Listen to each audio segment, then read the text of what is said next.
नमस्कार। आज हम सुप्रीम कोर्ट के एक काफी अहम फैसले पर बात करेंगे, चिराग सेन और अन्य बनाम कर्नाटक राज्य। ये मामला कुछ बैडमिंटन खिलाड़ियों से जुड़ा है जिन पर आरोप थे कि उन्होंने एज रिस्ट्रिक्टेड टूर्नामेंट्स के लिए अपनी जन्म की तारीख बदली। हाँ, और ये केस काफी दिलचस्प है, खासकर सीआरपीसी की धारा 482 के नजरिए से।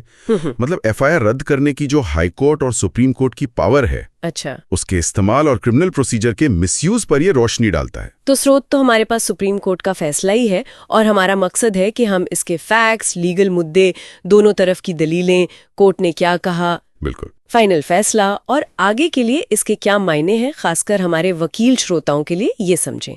चलिए शुरू करते हैं। जरूर। तो सबसे पहले ये बताएं कि अपील करने वाले कौन थे और आरोप क्या थे उन पर, थोड़ा विस्तार से। हाँ, तो देखिए, अपीलकर्ताओं में दो जाने माने बैडमिंटन खिलाड़ी थे, चिराग सेन और लक्ष्य सेन। उनके माता पिता निर्मला और धीरेन्द्र कुमार सेन और उनके कोच यू विमल कुमार भी शामिल थे। ओके। आरोप ये था, जो एक प्राइवेट कंप्लेंट पर आधारित था, कि इन खिलाड़ियों ने अंडर 13, अंडर 15 टूर्नामेंट खेलने के लिए अपनी जन्म तिथि गलत बताई। अच्छा। और इसमें फिर पेरेंट्स और कोच ने भी कथित तौर पर साजिश रची। मतलब आईपीसी की धारा 420, 468, 471 और 34 लगाई गई थी। और ये एफआईआर दर्ज कैसे हुई?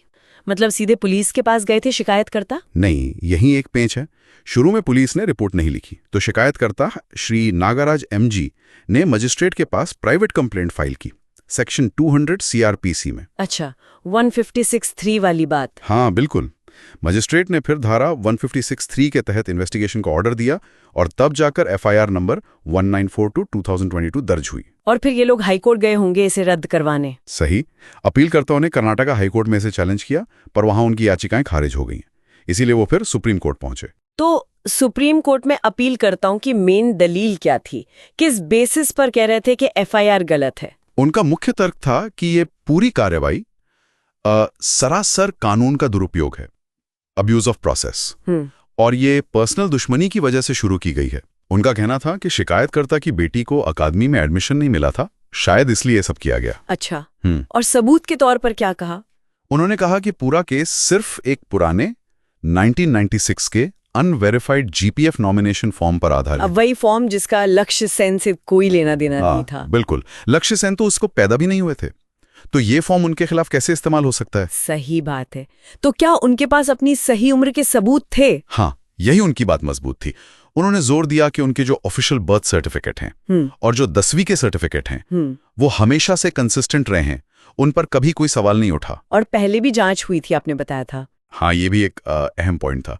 उन्होंने बताया कि स्पोर्ट्स अथॉरिटी ऑफ इंडिया, मतलब साए, और सीवीसी, सेंट्रल विजिलेंस कमीशन, वो पहले ही इन्हीं आरोपों की जांच कर चुके थे। अच्छा। और उसका नतीजा क्या निकला था? सीवीसी ने तो 2018 में ही कह दिया था कि भाई बर्थ सर्टिफिकेट और 10वीं का सर्टिफिकेट ही फाइनल माने जाएंगे। और इसी आधार पर साए ने केस बंद कर दिया था। ओह, और मेडिकल जांच भी हुई थी? हाँ, एम्स के मेडिकल बोर्ड ने भी उम्र की जांच की थी और पुष्टि की थी।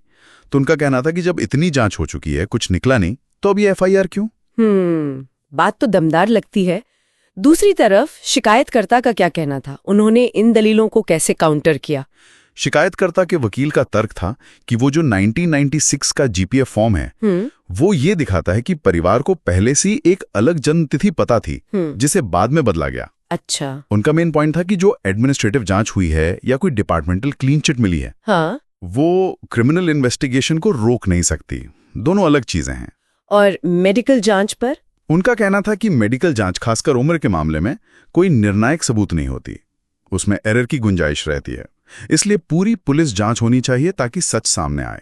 ठीक है, अब आते हैं सबसे जरूरी हिस्से पर। सुप्रीम कोर्ट ने क्या पाया? कोर्ट की ऑब्जर्वेशंस क्या थी? कोर्ट ने माना कि ये केस बिल्कुल वैसा है जहां प्रक्रिया का दुरुपयोग रोकने के लिए कोर्ट को दखल देना चाहिए। कोर्ट ने साफ कहा कि पूरा का पूरा केस सिर्फ उस एक पुराने असत्यापित जीपीएफ फॉर्म पर टिका है, जिसकी प्रामाणिकता ही संदिग्ध थी। बिल्कुल। और उस फॉर्म से कहीं भी धोखाधड़ी का कोई इरादा या मोटिव साबित नहीं होता। कोर्ट ने कहा कि जो ऑफिशियल बर्थ रिकॉर्ड हैं, उन्हें तो चैलेंज ही नहीं किया गया है, और ये आरोप सिर्फ अटकलों पर आधारित हैं। और जो आईपीसी की धाराएं लगी थीं, 420, 468, 471, उनके बारे में कोर्ट ने क्या कहा? हाँ, ये बहुत महत्वपूर्ण है वकीलों के लिए। कोर्ट ने स्पष्ट किया कि इन धाराओं के जो बेसिक इंग्रेडिएंट्स होते हैं, जैसे 420 के लिए बेईमानी से इंड्यूसमेंट, 468 के लिए धोखाधड़ी के इरादे से दस्तावेज बनाना, या 471 के लिए जानबूझकर जाली दस्तावेज को असली बताकर इस्तेमाल करना। हाँ। कोर्ट ने कहा कि शिकायत में इन अपराधों के ये जरूरी तत्व मौजूद ही नहीं है, प्रिमा फेसी भी नहीं बन रहे हैं। इसके लिए कोई केस लॉ भी रेफर किया कोर्ट ने? हाँ, कोर्ट ने जेंडू फार्मास्यूटिकल वर्क्स लिमिटेड वाले केस का हवाला दिया। उसमें कहा गया था कि अगर आरोप पहली नजर में ही इतने अविश्वसनीय लगें कि कोई आम आदमी उन पर यकीन न करे, तो कार्यवाही जारी रखना कानून का दुरुपयोग होगा। और वो जो पर्सनल दुश्मनी वाली बात थी अपीलकर्ताओं की, उस पर कोर्ट ने गौर किया? बिल्कुल, कोर्ट ने शिकायत में जो एक बदले की भावना, विंडिक्टिवनेस झलक रही थी, उस पर खास ध्यान दिया। कैसे? देखिए, शिकायत दर्ज करने में काफी देर हुई थी, कोई नया सबूत पेश नहीं किया गया था, और शिकायतकर्ता का जो संभावित पर्सनल मोटिव था, बेटी के एडमिशन वाला, हाँ, इन सब को देखते हुए कोर्ट ने state of Haryana versus Bhajanlal case का जिक्र किया। भजनलाल वाला केस तो लैंडमार्क है 482 के लिए। सही कहा। उसमें जो गाइडलाइंस हैं, उनमें एक ये भी है कि अगर कार्रवाई साफ तौर पे गलत इरादे से मैलिस के साथ शुरू की गई हो, तो हाई कोर्ट को 482 में हस्तक्षेप करना चाहिए। और जो SAI और CVC की पिछली जांचें थीं, उन्हें कोर्ट ने कितना वजन दिया? देखिए, कोर्ट ने माना कि प्रशासनिक जांच के नतीजे क्रिमिनल केस में सीधे तौर पर बाइंडिंग नहीं होते, ये सही है। हाँ। पर कोर्ट ने कहा कि जब कोई नया सबूत सामने ना आया हो, तो वो पिछली जांचें, जिसमें एम्स की मेडिकल जांच भी थी, ये तय करने में जरूर रेलेवेंट हो जाती हैं कि क्या शिकायत में पहली नजर में कोई दम है या ये सिर्फ परेशान करने के लिए है। मतलब वो एक तरह से सर्कमस्टेंशियल एविडेंस बन गई। हाँ, आप कह सकते थे वो मामले के पूरे बैकग्राउंड को समझने में मददगार हुई। तो क्या कोर्ट ने माना कि खिलाड़ियों की या कोच की उस GPA फॉर्म को बनाने या इस्तेमाल करने में कोई भूमिका थी? नहीं, बिल्कुल नहीं। कोर्ट ने साफ कहा कि रिकॉर्ड पर ऐसी कोई सामग्री नहीं है जिससे ये पता चले कि खिलाड़ियों ने, जो उस फॉर्म के कथित समय पर नाबालिग थे, या कोच ने वो GPA फॉर्म तैयार करवाया था, या उसका इस्तेमाल किसी गलत इरादे से कोई फायदा उठाने के लिए किया था। और कोई केस लॉ इस पॉइंट?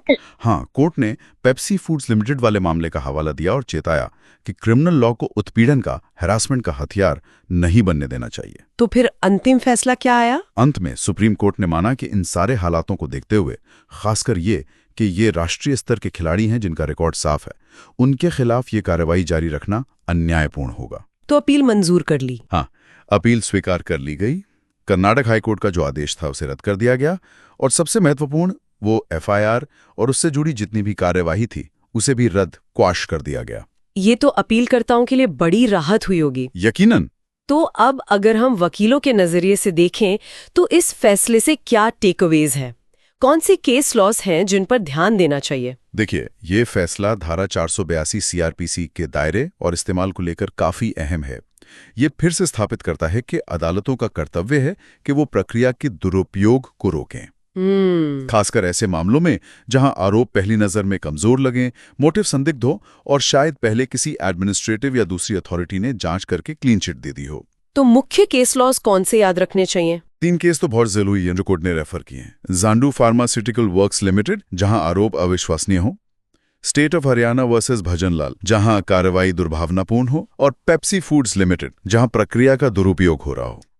इसका मतलब ये हुआ कि अगर किसी वकील के पास ऐसा केस आता है जहां FIR हुई है पर लगता है कि मामला झूठा है या खुन्नस में किया गया है, हाँ, और शायद पहले कोई डिपार्टमेंटल इंक्वायरी भी हुई हो जिसमें कुछ नहीं निकला, तो ये जजमेंट 482 पिटिशन फाइल करने के लिए एक अच्छा आधार बन सकता है। बिल्कुल। ये फैसला वकीलों को ये तर्क देने में मदद करता है कि कैसे सबूतों की कमी, पिछली जांचों के नतीजे और शिकायतकर्ता के संभावित गलत इरादे को आधार बनाकर FIR रद्द करवाई जा सकती है। और ये IPC 420, 468, 471 के तत्वों की सख्त व्याख्या पर भी जोर देता है। हाँ, ये भी महत्वपूर्ण है। सिर्फ आरोप लगा देना काफी नहीं है। अभियोजन पक्ष को या शिकायतकर्ता को इन अपराधों के जो कानूनी तत्व हैं उन्हें पहली नजर में दिखाना होगा। अगर वो ही गायब हैं तो केस नहीं टिकेगा। तो कुल मिलाकर सुप्रीम कोर्ट ने इस मामले में स्थापित रिकॉर्ड्स, पिछली जांचों के नतीजों और न्याय के व्यापक हित को ज्यादा महत्व दिया। बिल्कुल सही।